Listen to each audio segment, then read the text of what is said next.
नमस्कार, जोहार झारखंड देख रहे हैं आप और मैं हूं आप सबके साथ सोनाली सिंह। बुलेटिन की शुरुआत एक बड़ी खबर के साथ करते हैं। रांची में भगवान जगन्नाथ की रथ यात्रा पर राज्य सरकार ही फैसला लेगी। जगन्नाथ रथ यात्रा निकालने को लेकर आज झारखंड हाईकोर्ट में सुनवाई हुई और सुनवाई के दौरान हाईकोर्ट ने ये कहा कि इस मामले में राज्य सरकार ही उचित फैसला ले। कोर्ट ने ये भी कहा कि राज्य सरकार अगर रथ यात्रा निकालने को लेकर कोई फैसला लेती है और अगर उस दौरान अनुमति दी जाती है तो सुप्रीम कोर्ट में पुरी में रथ यात्रा निकालने को लेकर दिए गए गाइडलाइंस का पालन करना अनिवार्य किया जाएगा। याचिका पर सुनवाई करते हुए कोर्ट ने कहा कि वर्तमान में कोविड-19 के संक्रमण को देखते हुए राज्य सरकार की ओर से इस पर फैसला लिया जाना चाहिए।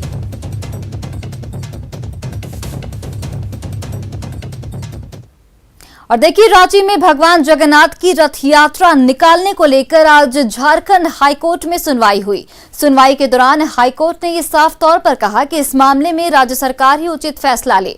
कोर्ट ने यह भी कहा कि राज्य सरकार अगर रथ यात्रा निकालने को लेकर कोई फैसला लेती है तो सुप्रीम कोर्ट के पुरी में रथ यात्रा निकालने को लेकर दिए गए गाइडलाइंस का पालन किया जाए। याचिका पर सुनवाई करते हुए कोर्ट ने यह भी कहा कि वर्तमान में कोविड-19 के संक्रमण को देखते हुए राज्य सरकार की ओर से इस पर फैसला लिया जाना चाहिए।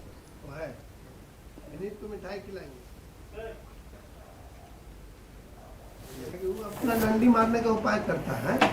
समझे? कोविड की जो सिचुएशन है उसको देखते हुए माननीय न्यायालय ने कहा कि वास्तव में इस विषय पे सरकार को उचित निर्णय लेना चाहिए और यदि सरकार ऐसा निर्णय लेती है कि रांची में भी जो है वो लिमिटेड लोगों के साथ में यात्रा पूरी की जाएगी तो उड़ीसा विकास परिषद के मामले में जो माननीय सर्वोच्च न्यायालय ने शर्तें निर्धारित किए हैं उन्हीं शर्तों के आधार पर जो है वो यात्रा पूरी किए जाने का निर्णय सरकार भी ले सकती है।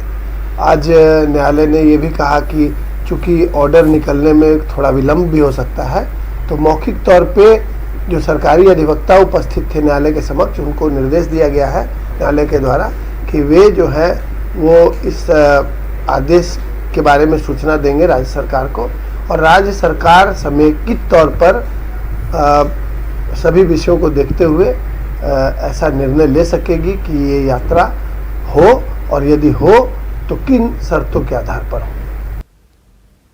झारखंड में वैक्सीन की कमी की वजह से वैक्सीनेशन केंद्र से लोग लौट रहे हैं। इस पर स्वास्थ्य मंत्री बन्ना गुप्ता ने कहा कि राज्य सरकार की ओर से लगातार कोशिश की जा रही है कि कोई भी व्यक्ति वैक्सीन सेंटर से वापस नहीं जाए, लेकिन केंद्र सरकार की ओर से वैक्सीन नहीं दिए जाने से ऐसे हालात पैदा हो गए हैं।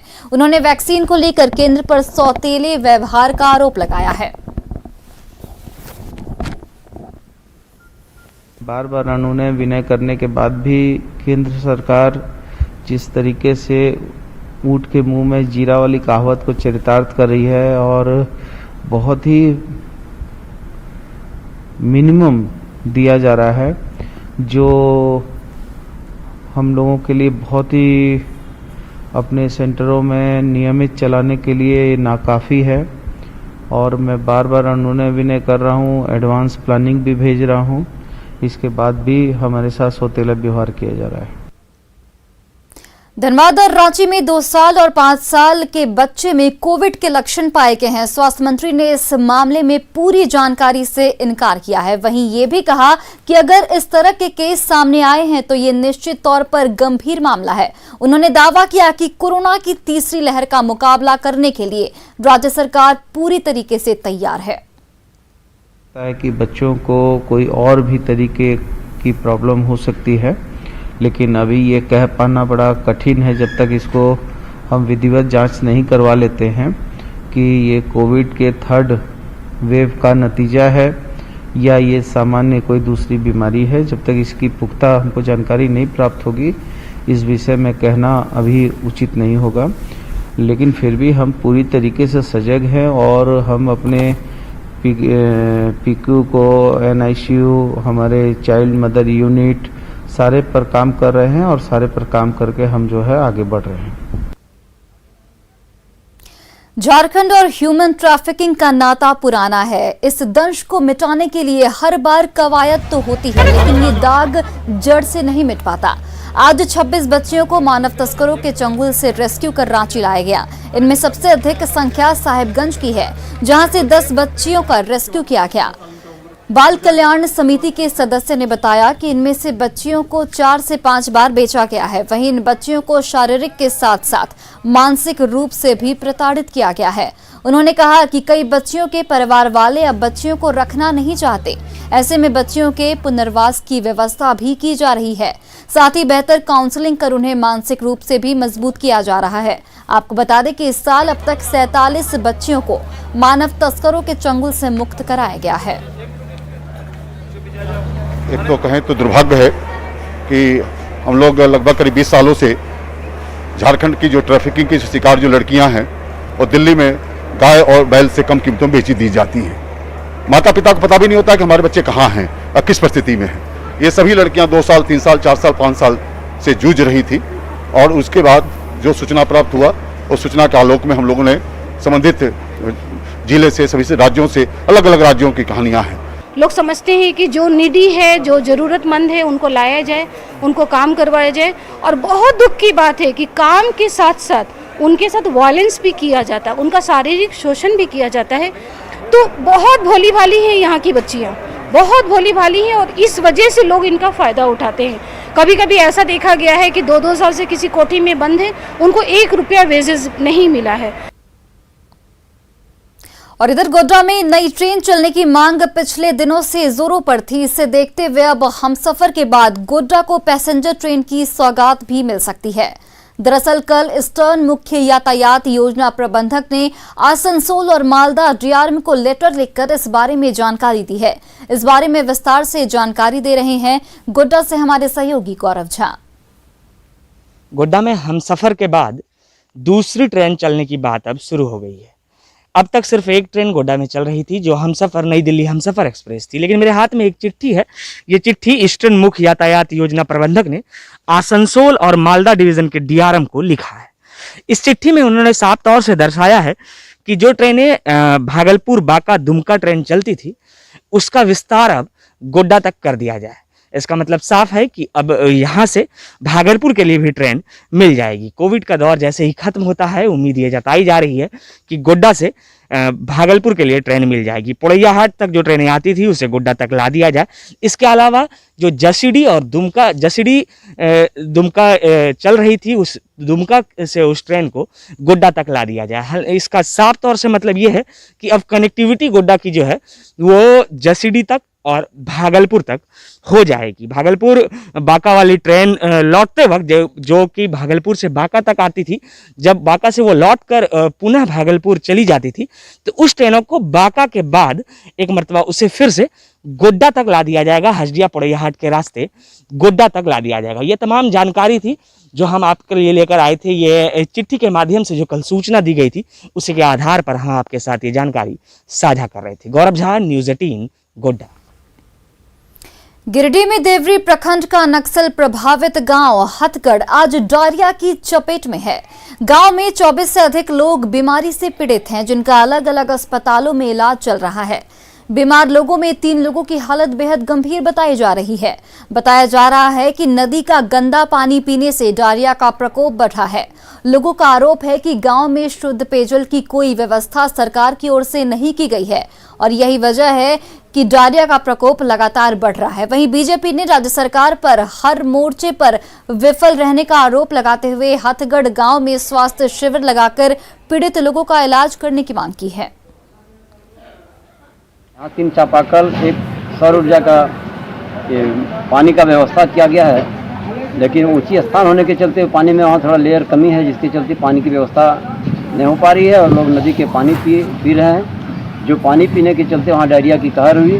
हम सरकार से मांग करेंगे कि अविलंब सरकार ऐसे जगहों पर जहाँ इस तरह की ज़रूरतें हैं वहाँ समुचित पानी का व्यवस्था करे और समुचित स्वास्थ्य सुविधाओं की उपलब्धता सुनिश्चित कराए, तभी यह डायरिया या इस तरह की बीमारियों को रोकथाम की जा सके। नेटवर्क 18 फेडरल बैंक की संजीवनी गाड़ी भारत की कोविड प्रभावित जिलों में जारी है। वैक्सीन के लिए जागरूकता फैलाने की हमारी इस मुहिम को आप भी अपना सहयोग दीजिए। चलिए आपको दिखाते हैं कि संजीवनी गाड़ी अब तक कहां गई और आज कहां है।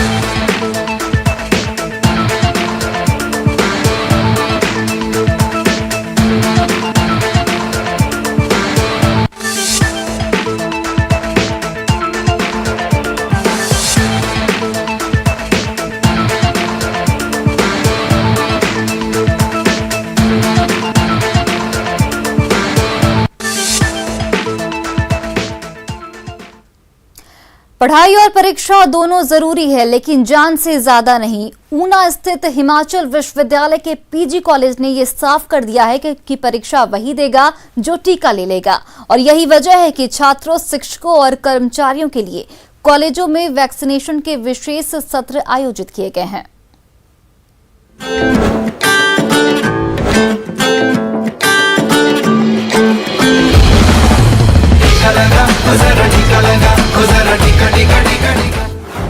बिना वैक्सीनेशन नो एग्जामिनेशन।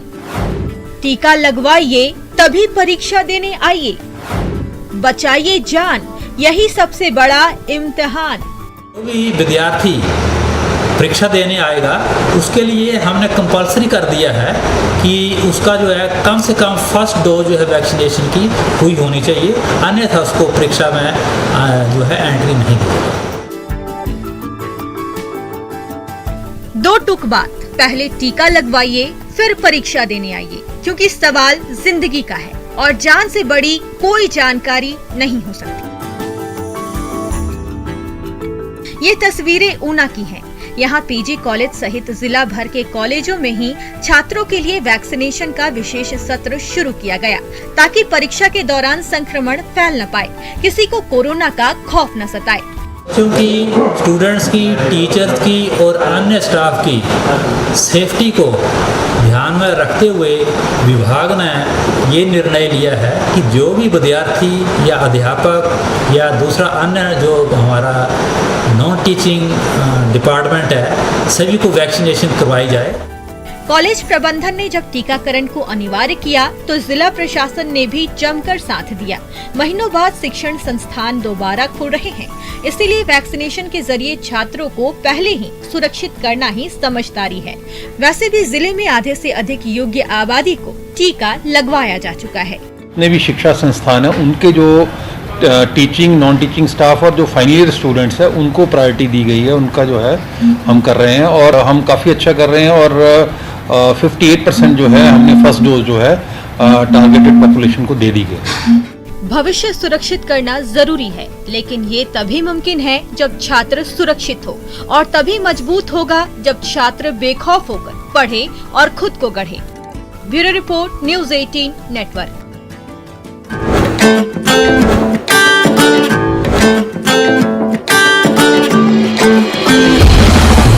टीका लगा,